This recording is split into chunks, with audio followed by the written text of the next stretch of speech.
Paramashivoham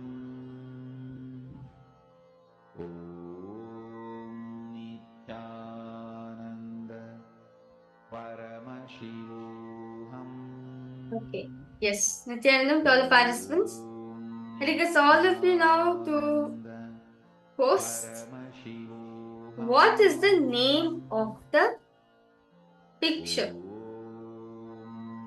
that we just saw. Paramashivoham Om Nithyananda Paramashivoham Can I request each of you to post? Paramashivoham What did you see as the answer? What are the benefits of the plant that we all just saw?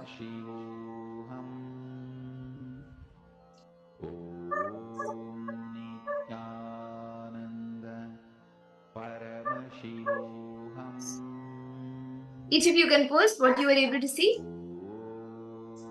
See, it could be anything. It could, whatever benefits you are able to see, whether it has benefits for the physical body, or it has benefits for the mental health, whatever you are able to see. Can each of you please post?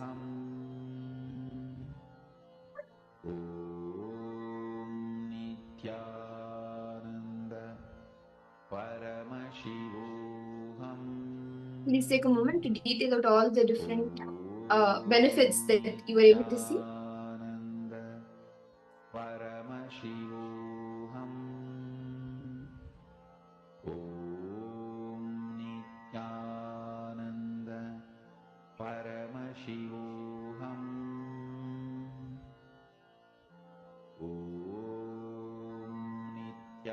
What were you able to see? Each of you can post, and even all the participants watching us on YouTube, you can you can head to paramashivoham.org and you can join the Zoom rooms. Yes. Come on, I request all participants to post the answer. What medicinal plant is this? What's the name and the benefits of this plant?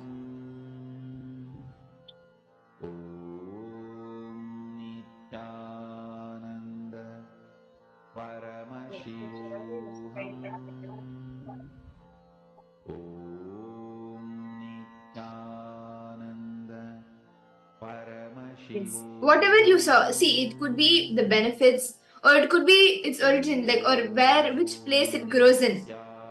Which place does it grow in? Or which season does it grow in? Any details that you saw, you can post it. And if you want to take a minute and scan deeper, you can do that also. Maybe initially we didn't say to scan even the season. So you can actually scan and see what is the season or what is the area it grows in. Which area does it mainly grow in? And what season does it grow in? And what is the best time to take it?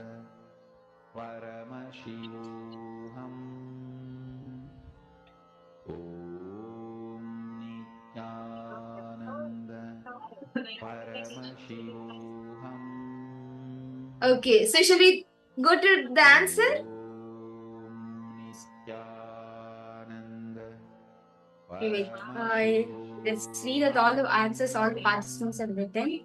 Okay, so basil. Okay. Let it be good for inflammation, heartburn, infection, circulation, cleans blood, arthritis, ulcer, fragrance, crown chakra, vitamin K. Wow, Mark Clairline, this is so nice what Swamiji has revealed to you. And it's quite detailed. Okay, Ma Lucy Wong. Feel like it's for liver, abdominal, and help dissolve energy. Okay. Emotional blockages of chi. Okay. So let's all reveal the answer now. So this plant, which all of us saw right now, right, is the Punarnava plant. It is the herb called Punarnava. Remember this one powerful cognition. This So This actually this plant, it helps in anemia, liver diseases, wounds, and also kidney health. And I think both of you have put liver, Ma Claire Lang and also Ma Lissy Wong. And that is one of the benefits. That's amazing. Okay, let's go through the answers. With this one spiritual Yes, powerful Malisi Wong was spot on. Yes, Ma Lissy Wong, you have put liver. Mahabhagya. And Good. okay. Wounds. Okay, yes. McClellan, yes. Inflammation and infection, yes. Wounds, yes, that's good. My Elizabeth, I request you, ma, if you just connect the Swamiji little more, Swamiji, which I have shown you, just that it's yes. Also promotes kidney health and also anemia. So basically, it's for all health, it's for whole body. So, for example, those are the people who are suffering from anemia. This plant is for you. Yes. See, and Ma Elizabeth, try going deeper. See, you're connecting with Swamiji, right? That's the best way. Like you're chanting the Mahavakya, you're connecting to Swamiji. Whatever he shows you, from there ask Swamiji to show more deeper. Try going more deeper and deeper into it. Okay. So shall all of us enter into the next session now for the day? Should we all enter into the next session? And actually in this session, we will be learning how we can liberate ourselves from the obsessive-compulsive disorders.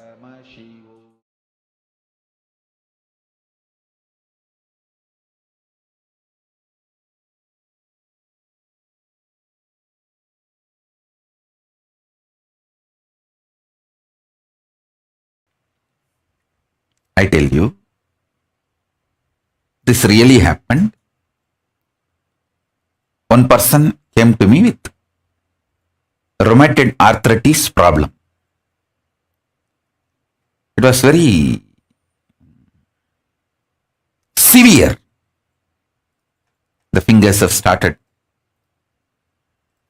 getting twisted, and the effect of the disease is seen even physically, not just in the form of pain alone.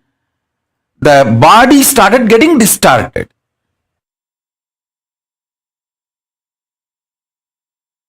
I sat with that person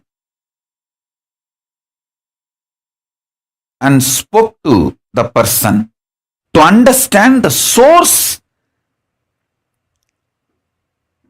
Obsessive compulsive reactionary pattern of her which triggered this disease in her. Please understand. All diseases are triggered inside you due to some compulsive reactionary pattern.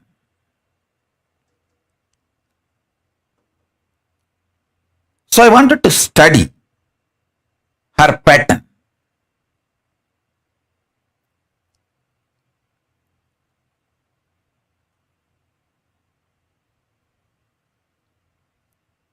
Speaking to her for 10 minutes, I could see very clearly her whole problem is her anger towards mother-in-law, and how she gets triggered by mother-in-law, and how continuously she triggers mother-in-law to trigger her. It's like it has become a very powerful cycle, vicious circle. And even if she stays away from mother-in-law, she projects the same mother-in-law on somebody else and does this. Just the person outside is replaced, but the pattern and the vicious circle continues. Please understand, this obsessive compulsive reactionary pattern, when it gets cultured in you, when it grows deep roots in you, it creates its own fears, insecurity, jealousy, guilt, self-doubt, self-hatred, self-denial. It takes all forms. It becomes literally like a Brahma Rakshas, ghost possessing you.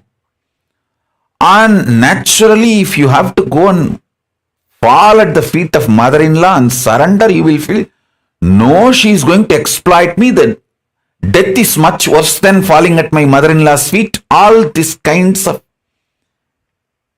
fears, emotions, insecurities, self-doubt, self-denial, so much will come up. But if you are capable of breaking all of that, I told her, you will experience, not just you will be free from the arthritis, you will start experiencing levitation. I asked her, do you want health, which is a possibility, or levitation, which is a power? She looked at me and said, Swamiji, what you want for me? I said, naturally power. Because she's too sweet devotee and too devoted. Let me put it in a simple, straightforward, raw words. Human beings, as you are just bunch of patterns, thought currents, compulsive thought currents, compulsive behavior patterns, which I call incompletions. Understand? We are actually a bunch of compulsive thought currents and compulsive behavior patterns.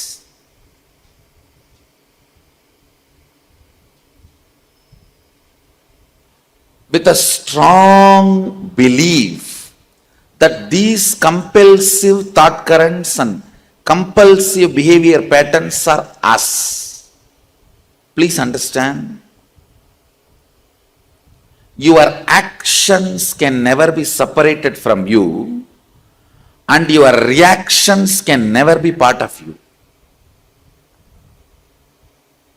The problem is, you act and you don't want to be responsible for your actions. And you always think all your reactions are you. Please understand. Your reactions are not you. They are a bunch of compulsive behavior patterns or compulsive thought currents. Your reactions are not you.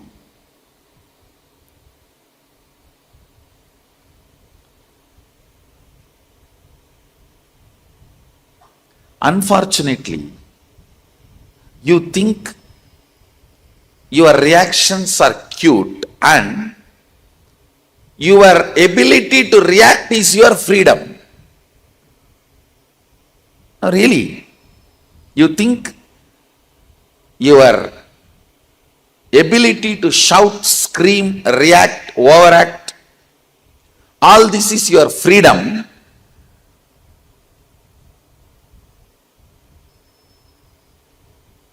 If you don't react, you are controlled or suppressed. Understand?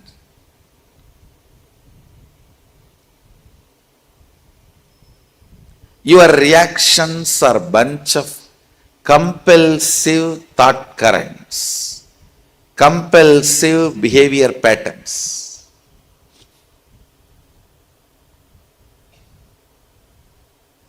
The good news I have, it can be completed. Means you can get rid of them. The great news I have, when you get rid of them, you manifest multiple extraordinary powers. Understand? All compulsive behavior patterns are powerlessness. All conscious behaviors are powerfulness.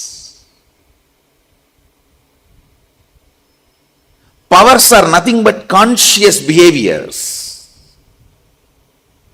Things are in front of you, you want to see through third eye. Your conscious decision becomes power. What stops you manifesting power is your obsessive, compulsive thought currents and behavior patterns. Anything is compulsive is wrong, even if it looks like good in the initial level, in the beginning level. Anything conscious raises you to the higher and higher levels of reality. Now, first thing I want to do, helping you to complete with all the obsessive thought currents or obsessive behavior patterns you have. For example, I'll give you an example. Sometimes evening 6 o'clock means you will be in depression. Why? Even you don't know. You will have that low mood. Morning 9 o'clock means restlessness. Even if you don't go to office, even if it is a holiday, you will have that same restlessness. Morning 10 o'clock means after seeing the boss, talking to him 10 minutes, having shoulder pain. It's called decision fatigue. Decision fatigue is the most stupid thing a human being can have. I call them imaginary diseases. Whole Hinduism is focused on human beings experiencing conscious sovereignty. Listen, fundamentally, mind binds you, chains you through patterns, obsessive, compulsive, reactionary behavior patterns, many other bondages, illusions, delusions.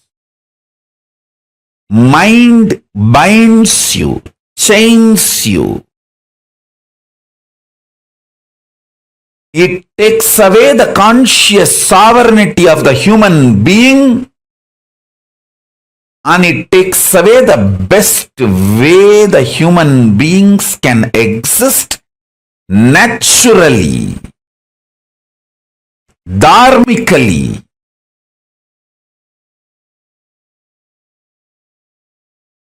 A simple human existence.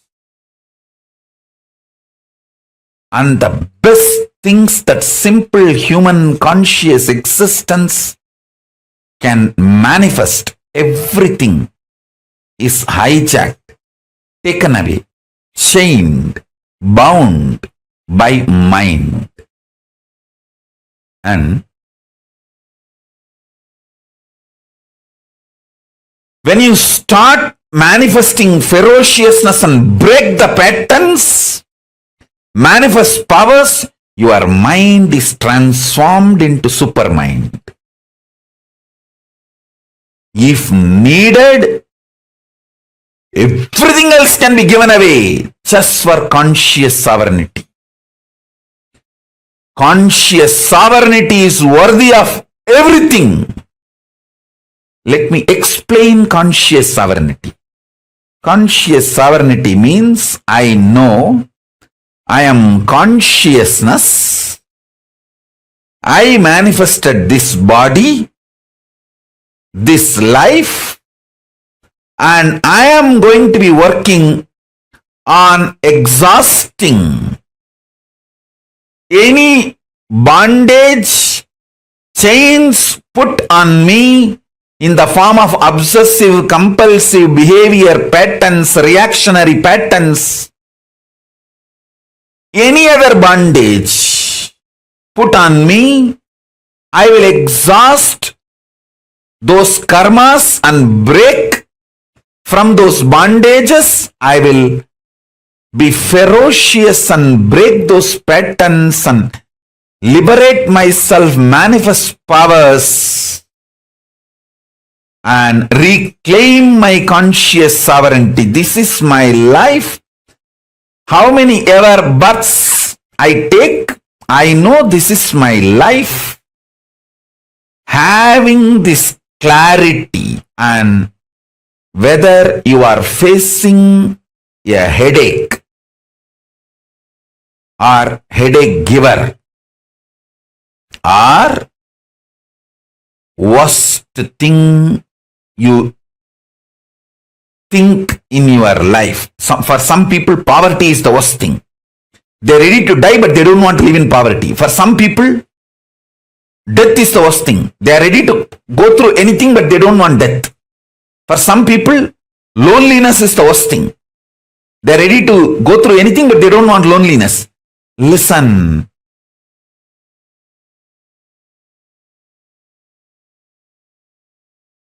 Nothing is worst in your life other than losing conscious sovereignty. Even in the worst situations, if you make strategies, decisions from your conscious sovereignty, you already started living enlightenment. Conscious sovereignty is too important. Don't lose that. If you see a snake and become powerless, shaken, it is fear. If you are thinking anytime snake may come, anywhere, and what will happen to you, it is phobia. I can give you one more example for phobia. Even the iPad screen or the cell phone screen, touch screen, if there is a snake photo, you will not touch. You will not put your finger near the mouth. How many of you have this? That is phobia. Understand, that is not fear.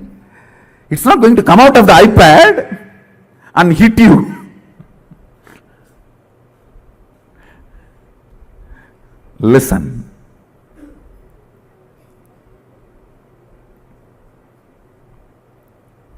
Fear is different, phobia is different. Fear disturbs your integrity, but not completion. Completion is disturbed only by phobias. Look in and analyze, you will understand what I am saying. I'll expand on fears more. Listen. For example, fear of death. You always feel, I can handle when it comes. When it comes, you may not be able to handle. That will only disturb your integrity. Means where you respond, where you react. But inner space, you always come to terms with all the possible actual fears. It is law of your inner space. Whatever understanding your inner space has, if you are able to make it, live it in reality, that is called integrity. Listen. In the inner space, you may feel, I know, I can face it when it comes. And when it comes, if you are able to face it, it is integrity. If you have confidence only inside and you are not able to face it, when it actually comes, it is only completion, not integrity. Listen. I am analyzing deeper and deeper and taking you to the deeper and deeper level of completion. And I want everyone to watch this session, today's session, before coming to Inner Awakening or Suddhadvaitam, as an introduction to completion and integrity. Listen. Anything which disturbs your completion is compulsive thought current. Anything which disturbs your integrity is compulsive behavior pattern. Compulsive thought currents need to be completed first. How to? All of you know. There is a clear completion method, completion technique, and technology available. Pick it up and practice. this as this week homework. All the compulsive thought currents you have, bring completion to it. And all the compulsive behavior patterns you have, bring completion to it. That is integrity.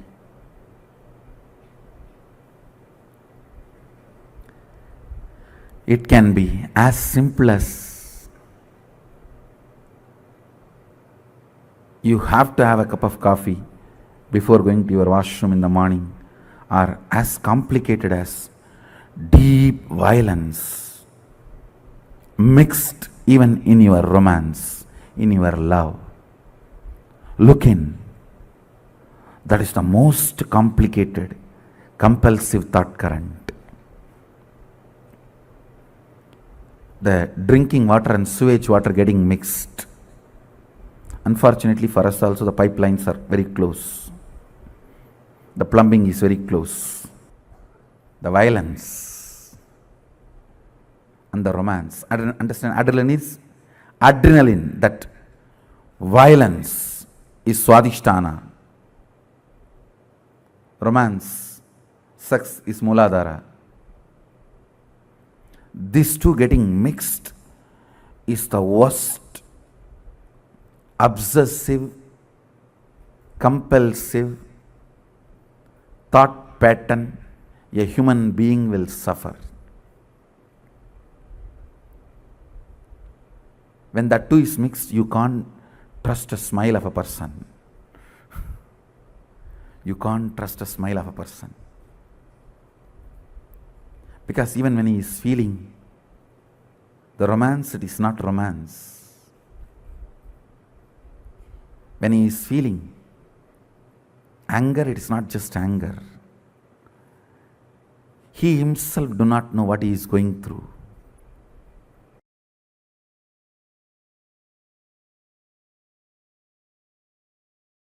Liberating yourself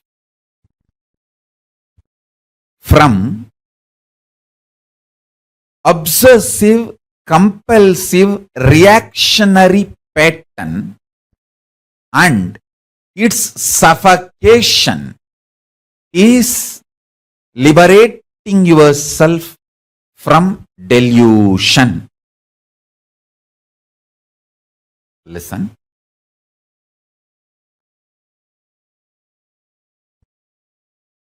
The greatest suffering is identifying yourself with your obsessive, compulsive reaction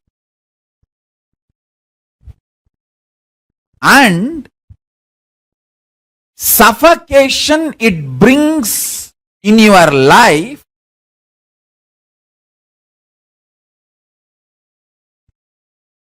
as you. I'll repeat.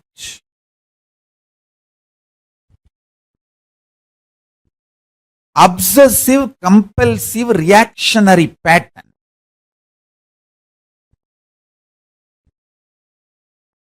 You identify yourself with that pattern and not only you identify yourself with that pattern, all the suffocation that pattern brings. You start blaming everyone other than you. That is, I tell you, this is the worst delusion in the life. Even if you drink a cup of coffee, because of the obsessive, compulsive, reactionary pattern, it is drinking poison. Because the coffee is going to strengthen this obsessive compulsory reactionary pattern. Obsessive compulsive reactionary pattern.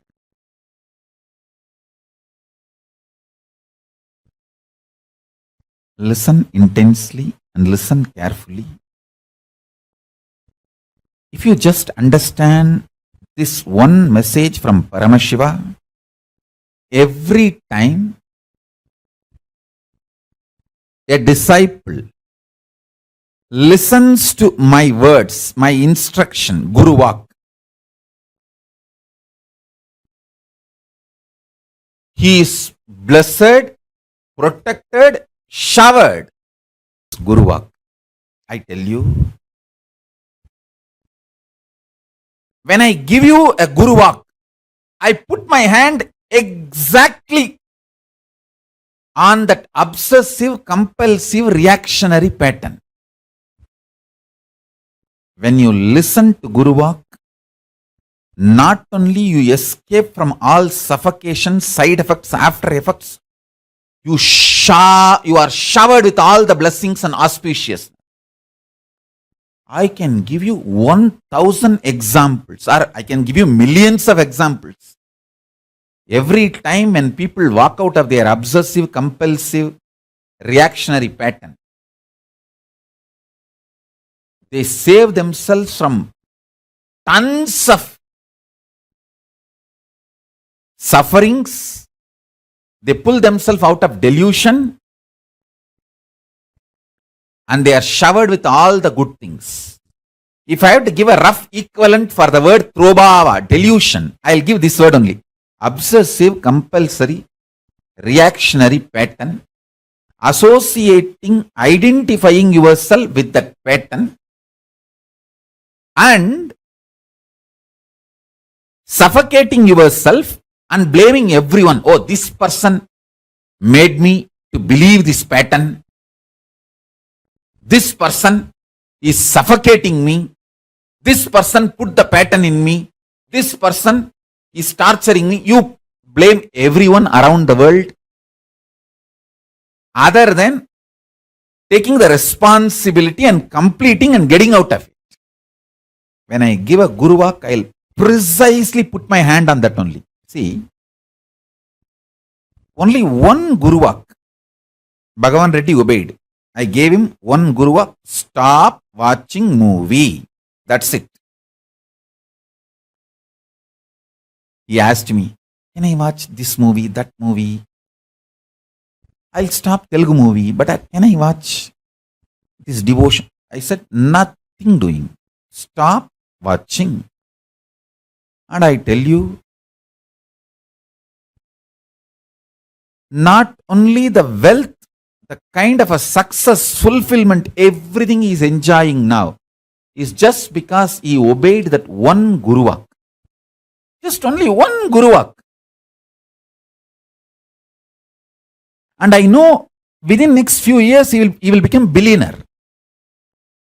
Not just millionaire, billionaire. Get initiated and start manifesting the cosmic being in your identity.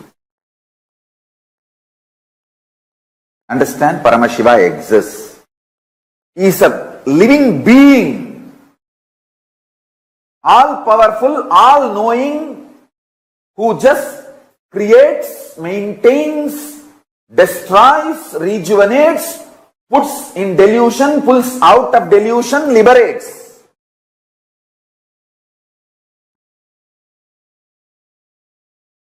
Who plays with these tattvas and principles, is a living being, alive, who can respond to you now. Invoke him in your identity. What do you feel as you? The core of you.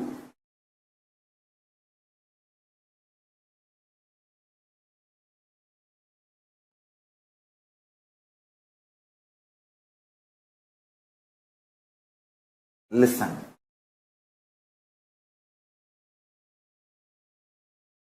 when you invoke him, invoking him in you needs only two things: initiation and your conscious will persistence, requesting him, asking him to manifest in you.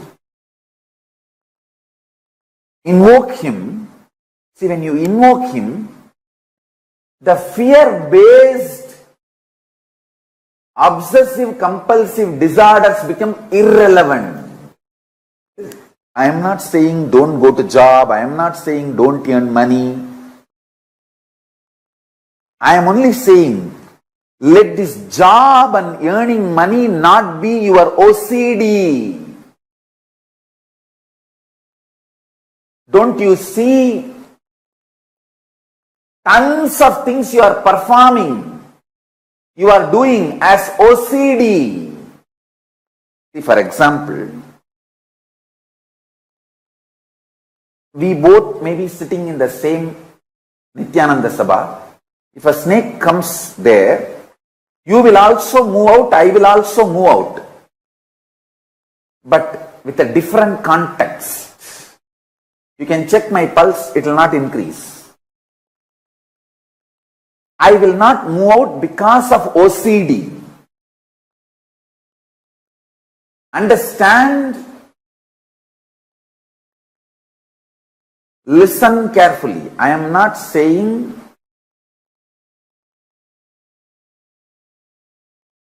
don't go for a job. I am not saying don't make money. No.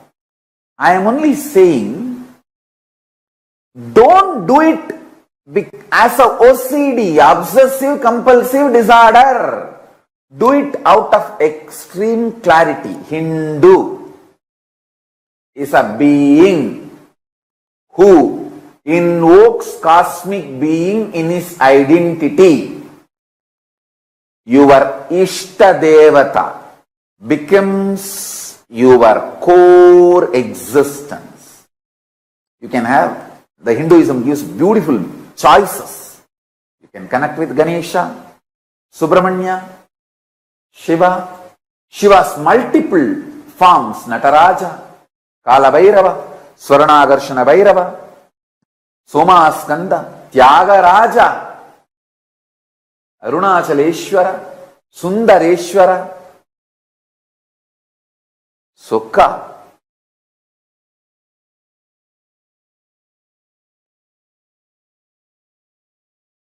Different forms of Paramashiva, Dakshinamurti, Veerabhadra. Different forms you can connect. Parashakti, Vishnu, Krishna, Rama, Hanuman, Surya. You can choose your Ishta Devata in Hindu tradition. Even Guru cannot change your Ishta Devata. If you say, I have not chosen my Ishta Devata, please you choose for me. Guru can choose. But if you say, I have chosen, this is my Ishta Devata, please give me the mantra. He cannot say, no, no, no, your Ishta is different. No. The Ishta Devata you chose, for that only Guru can give mantra. Understand? Invoke the Ishta Devata in your identity. Morning when you wake up, your waking up should not be obsessive compulsive disorder, OCD. No.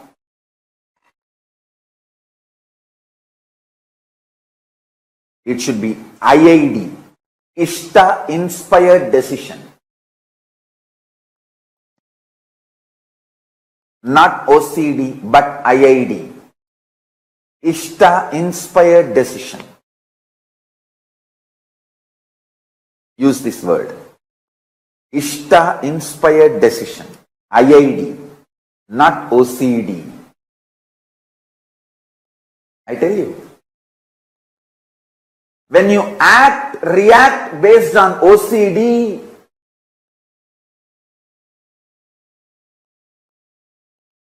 you feel stuck, suffocated,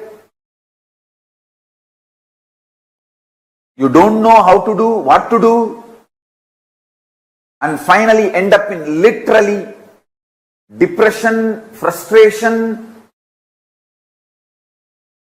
living dead or suicide itself. All the problems of the human life, all the sufferings and pains humanity is going through, the soul OCD you started developing from your root pattern before the age of 7. From your root pattern, you develop your OCD. That is why in Hindu tradition, as early as possible, the child should be initiated and it should start manifesting Ishta Devata. Ishta Devata inspired, Ishta Devata mantra, Ishta Devata manifesting in its being. See, for example, morning, the moment I became aware of this world, the first thing is Paramashiva manifesting. There is no OCD for me to jump out of bed. No fear or greed or OCD to jump out of bed. Paramashiva is manifesting. Come on. Now Paramashiva will do his work. What a way to wake up. Waking up due to OCD manifests all types of complications and problems. Anyone who can wake up early morning due to IID, Ishta Devata inspired decision, no OCD. IID, Ishta Devata inspired decision. Just 11 days, I guarantee all your blood pressure, diabetes, everything will become normal. There will not be any stress on your system. Ganapati is real. He's a living cosmic being. When you invoke him, he actually comes with that big elephant face, pot belly, Brahmanda in his belly, and asks, "Oh my son, what do you want? Oh my dear, what do you want? Why you invoked me?"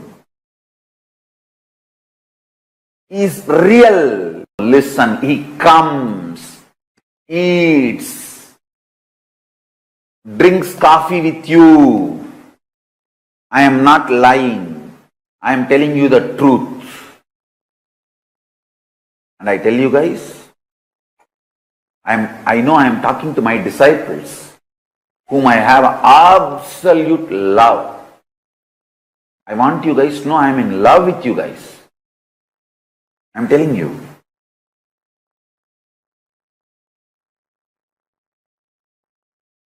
They are all really, really real. Don't think they are just some principle painting done by some rishi to explain certain concept and principle. They are all real beings, cosmic beings.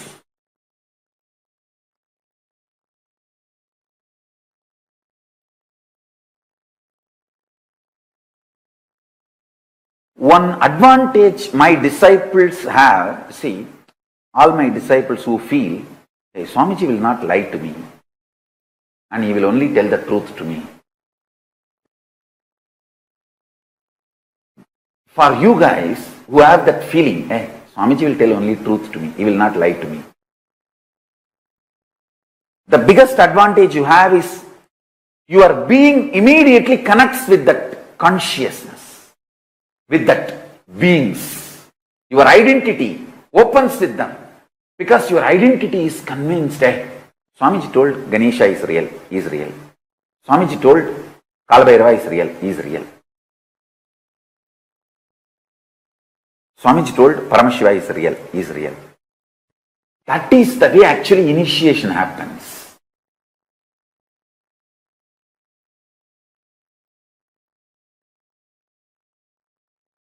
that one initiation and connection happens between you and me, I know for sure you will be enlightened. Today or tomorrow or day after tomorrow, you will be enlightened. No doubt. All your lifestyle can be moved away from OCD to IID. I tell you.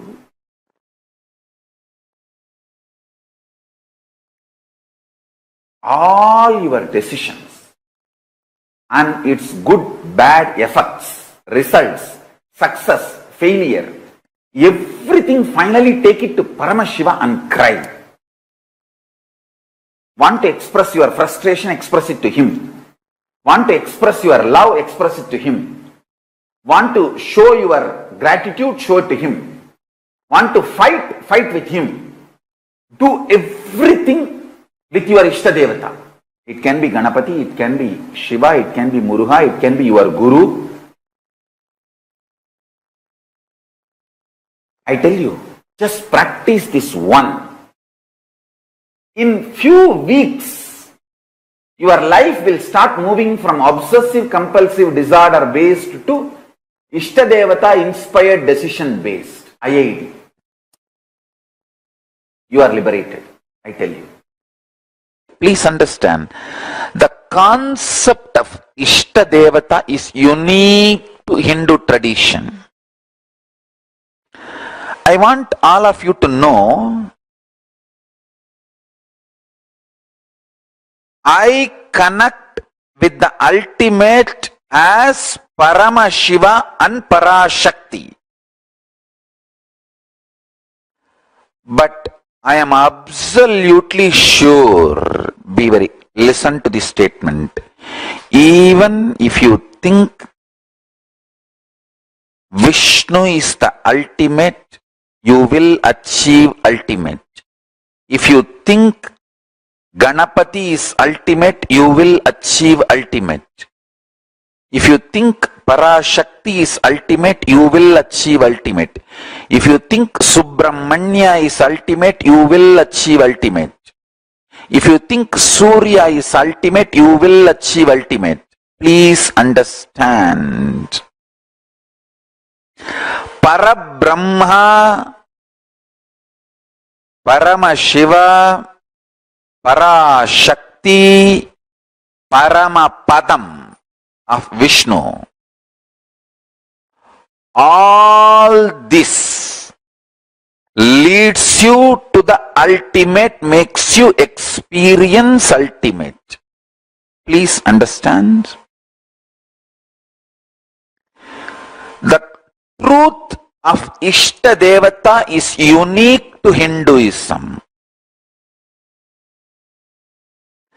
Let me tell you very clearly, I am revealing this truth, the ultimate secret, with the permission of Paramashiva, with the blessings of Kalabhairava.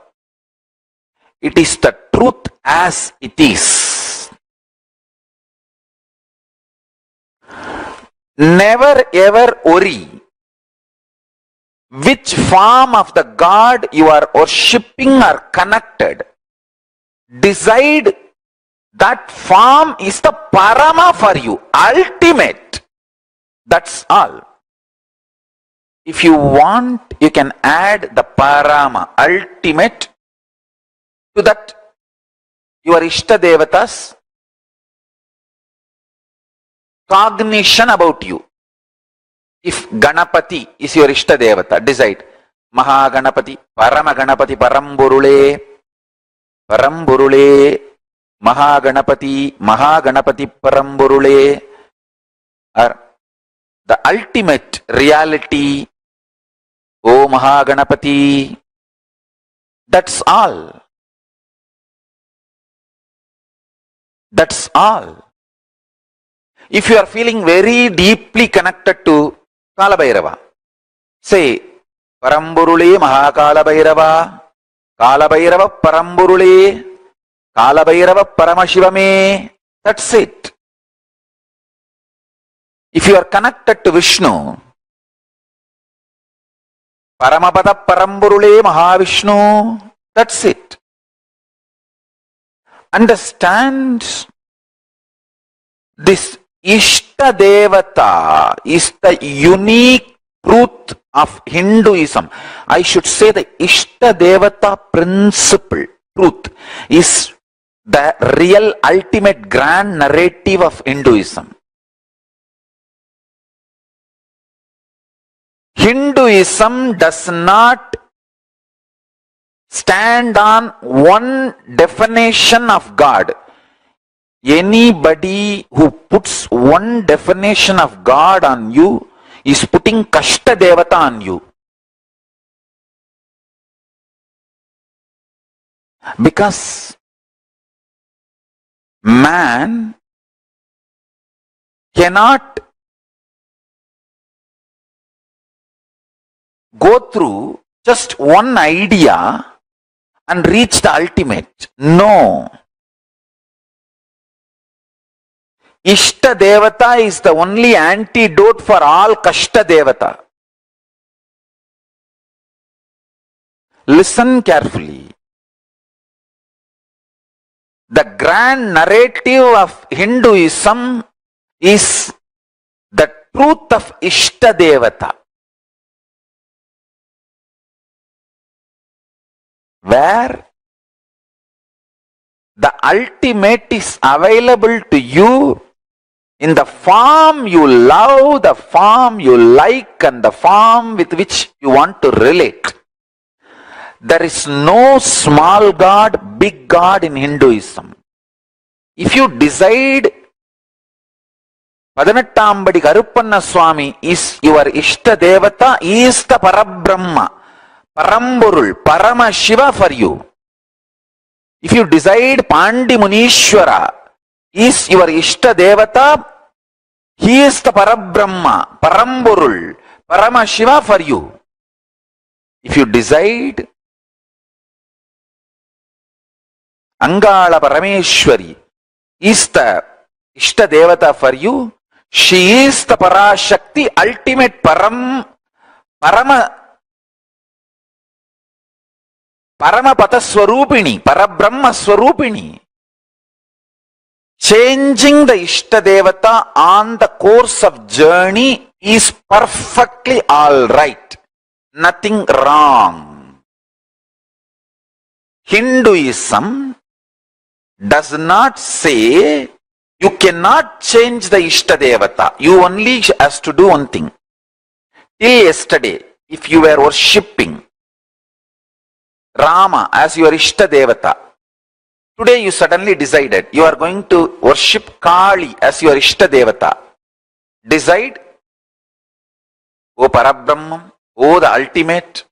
Till yesterday I was worshipping you in the form of Rama.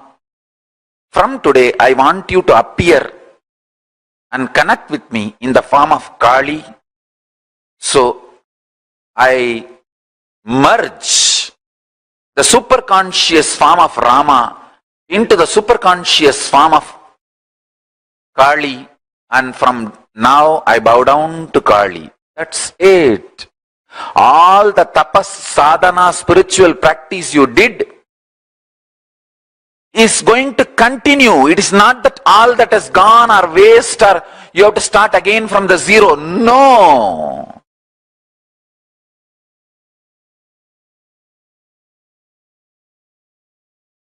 I am telling you from my experience. Just merge immediately the same strength with which you had darshan of Rama in your inner space, you will see Kali appears.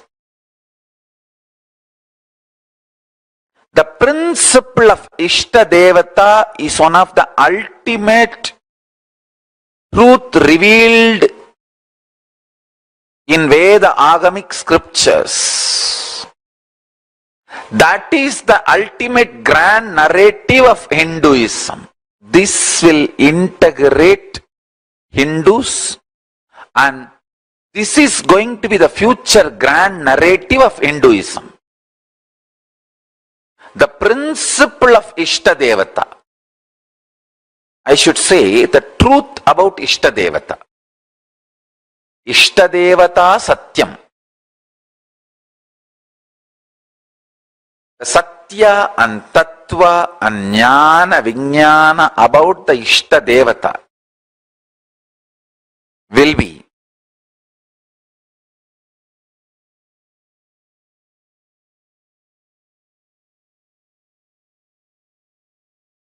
the ultimate real grand narrative of Hinduism.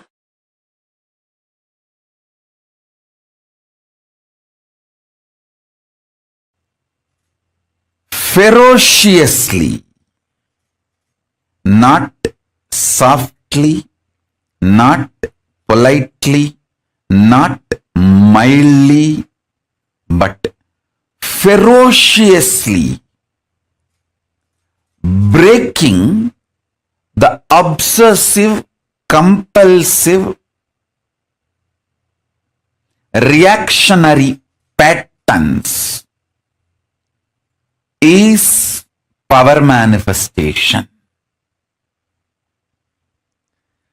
Paramashiva's powers manifest to beings who powerfully, ferociously break obsessive, compulsive, reactionary patterns. Even once you behave with your obsessive, compulsive, reactionary pattern ferociously and break one pattern and manifest powers, the kind of the courage you will feel, you will straight walk towards enlightenment. Because after that, every obstruction, every barricade, every stopping will look very funny. It will look very funny. All your patterns, obsessive, compulsive, reactionary patterns are not worthy. Life, Paramashiva's powers are only worthy to manifest, celebrate, enjoy. Listen carefully. Listen intensely. Unable to build collective integrity is just because of your obsessive, compulsive, reactionary pattern. Understand? Whatever stops you building collective integrity is your obsessive, compulsive, reactionary pattern. Sit and pen down what stops you building collective integrity around you. Behave ferociously with those patterns. You usually behave ferociously with the people, not with the patterns. Behave ferociously with the patterns. Behave cutely with the people. You do opposite. You behave ferociously with people and behave very cutely with your patterns. Every time you behave ferociously with your patterns and break, you manifest at least one power of Paramashiva. Listen. To behave ferociously with your pattern, you don't need anything other than feeling connection or trust on me, because the trust you have on me will naturally manifest as the courage to execute my words. That is the way I manifested Paramashiva. See, my extreme love for my gurus. My extreme love for my gurus.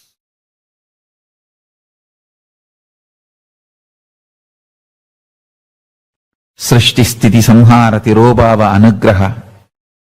Generation, operation, destruction, delusion, liberation, all are manifested by me.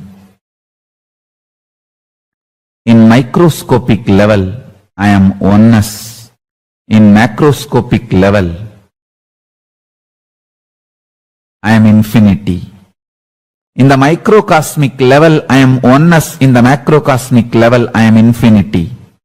Infinity and oneness is made up from the same material called me, Paramashiva. The me in this body, the me in your body is one and the same. The me in this body and me in your body, both are deeply in love with each other, intimate with each other, absolutely in oneness. We do not know separation and we have no separation. We are here to celebrate each other's existence. There is nothing in the life which can cause worry, inauspiciousness, fear, violence, feeling violated, anger. Nothing at all. I commit with you. I take the responsibility to break the ice and propose to you.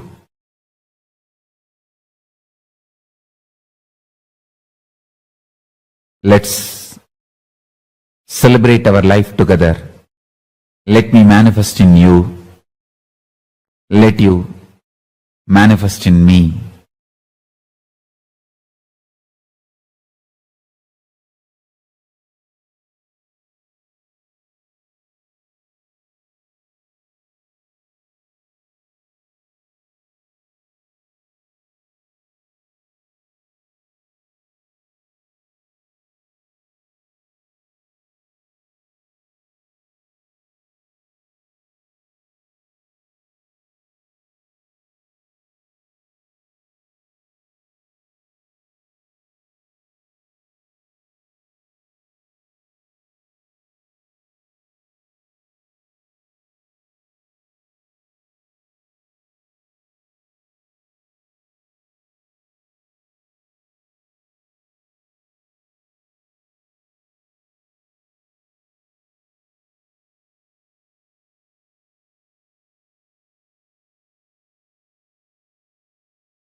குடிச்சிருந்தா எப்படி உங்களால குடிக்க முடியும்? இல்ல அது தண்ணி flow ஆகவே இல்லையே. பாரு உள்ள தண்ணி கீழே போட வழி இல்லையா? தண்ணியே இதுல ஃப்ளோ ஆகல.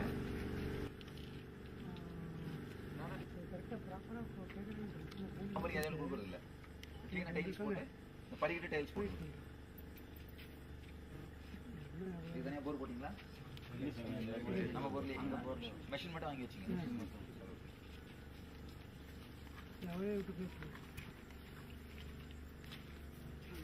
அழகான மாட்ட நல்லாகுமா? அடிச்சு இந்த மாட்ட சொல்லு ஃப்ரண்ட்ல. நம்ம வீட்டுக்குள்ள அதை ஏன்னா தண்ணி ஊற்றி மெயின்டைன் பண்ணுறீங்களா?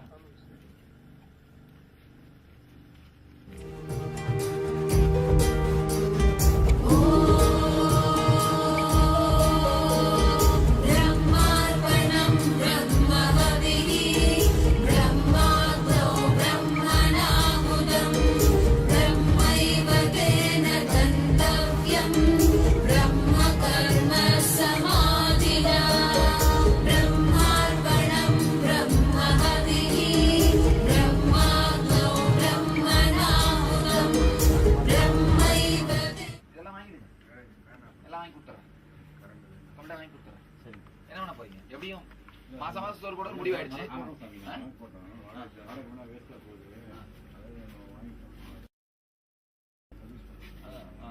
நான் வாங்கி கொடுத்துறேன். இதெல்லாம் நம்மளுதான் வாடகை.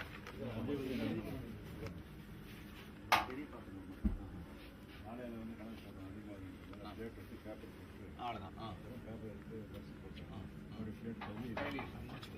அடுப்பு கூட வாடகை எல்லாம் வாங்கிக்கோ சொல்லிடுறேன். நிறைய பேருக்கு சோறு போடுறோம்ல, எப்படியும் எல்லாரும் சாப்பாடு போடுறது போட்டுதான் தெரிஞ்ச முடிய மாட்டோம். யார் அண்ணா எங்க பேர் என்னப்பா?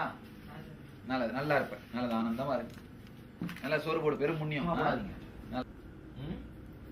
அதை நைவேத்தியம் பண்றோம், நைவேத்தியம் பண்ணி போடுறோம், பிரசாதம். அது ஒழுங்கா ஹைஜீனிக்கா வச்சு போடு.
Nithyanandam to all the participants. We all just had a wonderful, powerful session understanding what the obsessive compulsive reactions are. What did each of you understand and how do you see it actually happening in your life?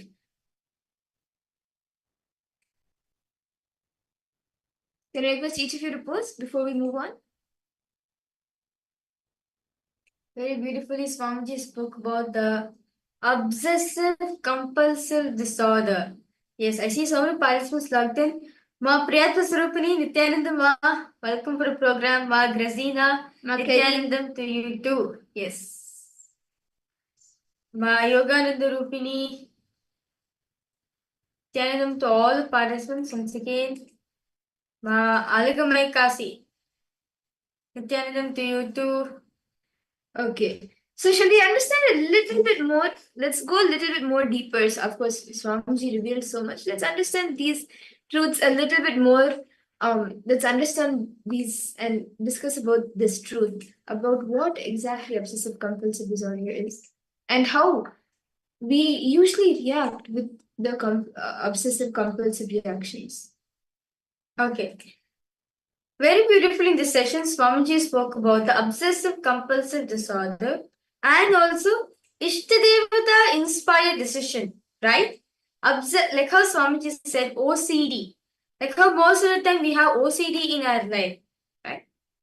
And how to make decisions, Swamiji very beautifully says, Swamiji gave us a very powerful technique. How to make our life based on Ishtadevata inspired decision. How to make a decision based on Ishtadevata concept, based on the bhakti, the inspiration you get from the Ishtadevata. So understand, Swamiji says, anything which disturbs your completion is compulsive thought current. Understand? Anything which disturbs your completion, the process of completion in you, is compulsive thought current. See, anything which disturbs your integrity is the compulsive behavior patterns. Anything that disturbs your integrity, what is your integrity? For example, maybe getting up for yoga, or you would have made a decision, okay, this is my integrity. This is what I need to do. But anything that disturbs that is the compulsive thought currents. Can I request each of you now to take a few minutes and pen down your top 5 obsessive compulsory reactionary patterns that you strongly feel that the pattern is you, that you feel that is only me. Now, for example, you're going to see all of these obsessive reactionary patterns. It is like you go through it, you feel it, and you feel it as you, and you go through all of the suffocation that comes with that pattern. For example, you during how Swamiji said, right, like for all females during the monthly cycle and for all males during like the hypersexual time, we all have certain ups and downs, hormonal ups and downs. But unfortunately, we start thinking that those ups and downs are us. But no, those are the compulsory reactionary patterns of different altered states.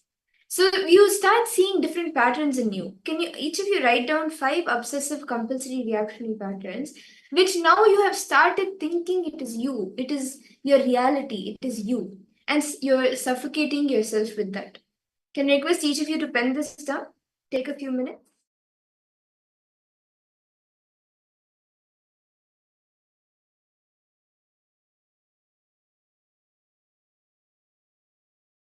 Detailing pen down. Detailing write down. A strong feeling that the pattern is you. Pen down at least 5 patterns where you feel that strongly it is you. And go through all the suffocation that comes with that pattern.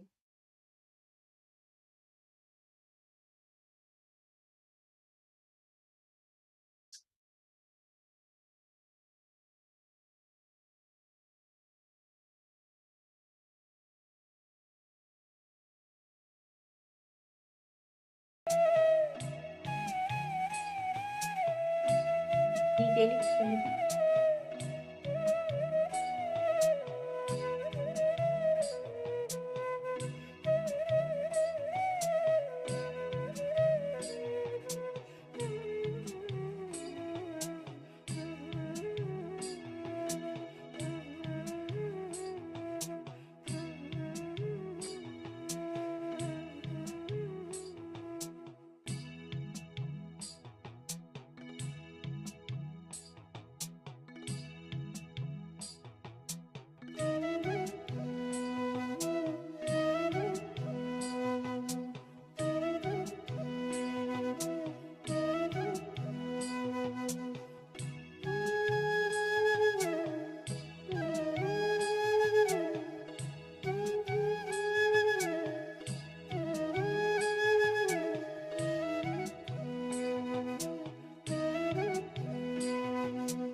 I hope each of you have been able to write down this step and complete the steps, all the different areas where you see you are actually having that obsessive compulsive reactionary patterns.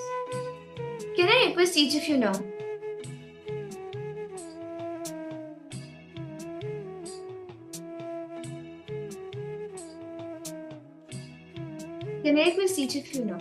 to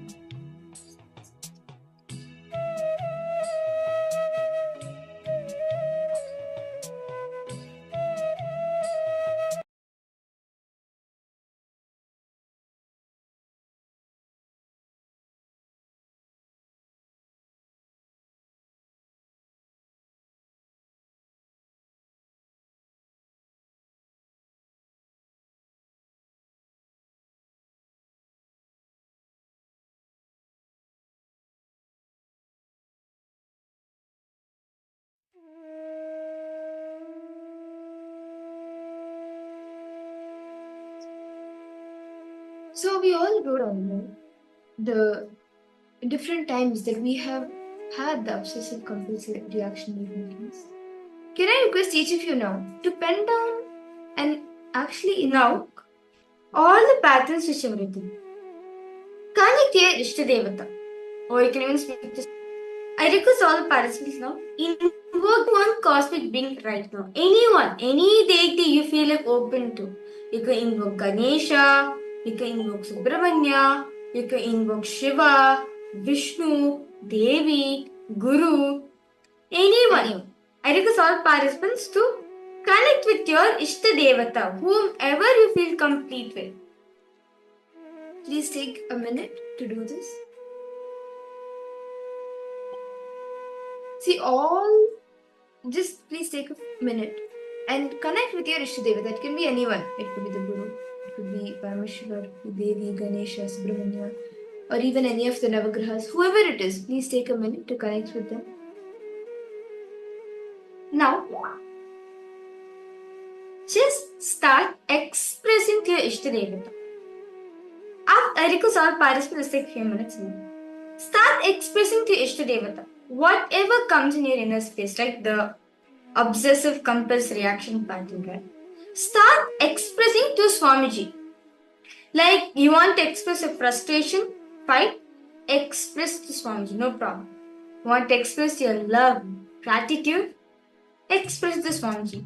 You will see when you start living your life with Swamiji, right? When you start living your life with Guru, with the deity, you will see how this obsessive compulsive reactionary pattern, this obsessive compulsive disorder based pattern will slowly, not slowly, it will actually move from OCD to IID, which is Ishtadevata inspired decision based, which means you are liberated from it. So request all participants now to please start expressing to your Ishtadevata, whatever it is, your gratitude, your love, or even any frustration, whatever it is, start expressing.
Nithyananda. I hope each of you have been able to connect with your Ishta Devata and have been able to express to them whatever you are going through, whatever you are feeling.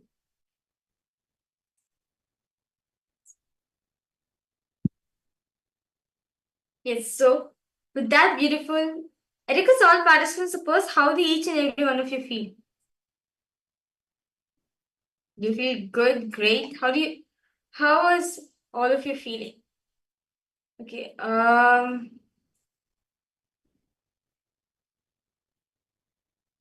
Makarini. Okay, Makarini.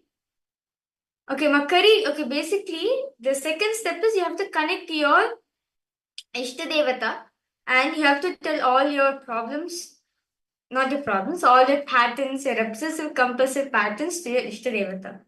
Okay, okay, Magrazina, you have asked. Okay, so see, the second step, what Swamiji is saying is, second step is you need to connect to your Ishta Devata. Whichever Ishta Devata you are connected to, either is a Paramashiva, Devi, Swamiji, whichever the Ishta Devatas you are connected to, you have to connect to them. Connect to the deity. If you're, for example, if you're connected to Swamiji, right? If you're deeply connected to Swamiji, sit in front of Swamiji's Murti and tell Swamiji, these are my reactionary patterns I'm having. Express it out to Swamiji. Ma Kirin, were you able to catch it, Ma? The second step? Okay, Ma Claire, you felt supported. Wow, that's nice, Ma. Well, understand one thing, Ma Claire. No matter what happens in your life, Swamiji is always there to support you. I still remember one satsang Swamiji will say, even if the whole world goes against you, Paramashi was there to support you. So what for you need to worry? Yes. Okay. So Ma Grazina, you understood, Ma? Any further questions you have? Okay, that's great. That's great. Okay. Okay. So let's now move on to the. Actually, you can do this throughout. See, whenever you feel like reacting to something, this is not just during a program alone. Whenever you feel like reacting to something, instead of expressing out to the person, express it to the Atmamurti. It's fine. Whenever these obsessive compulsive reactionary patterns come up, just remember your Ishta Devata and go and express all of it to them. You will actually feel supported, you will actually feel relieved, and all the pain associated will just leave you. Okay, so let's now move ahead to the power manifestation. So today, all the participants, we are going to be continuing to manifest the power of Aushadha Darshanam. So we are like our previous round, a herb was being projected, and all the participants requested to scan and tell the benefits of taking of that medicine, of that herb. So we are going to be continuing to manifest that. So I request all participants now, okay, to please close your eyes.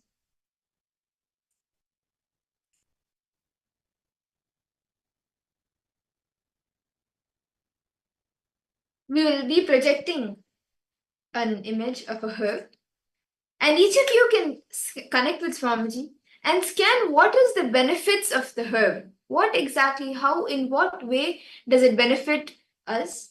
And what are its key benefits, its uniqueness, and you can even scan more in detail, like in which season it grows, where exactly, in which main areas of the world of detail you can start scanning and revealing, and whatever Swamiji reveals in your third eye, you can pen that down. Okay.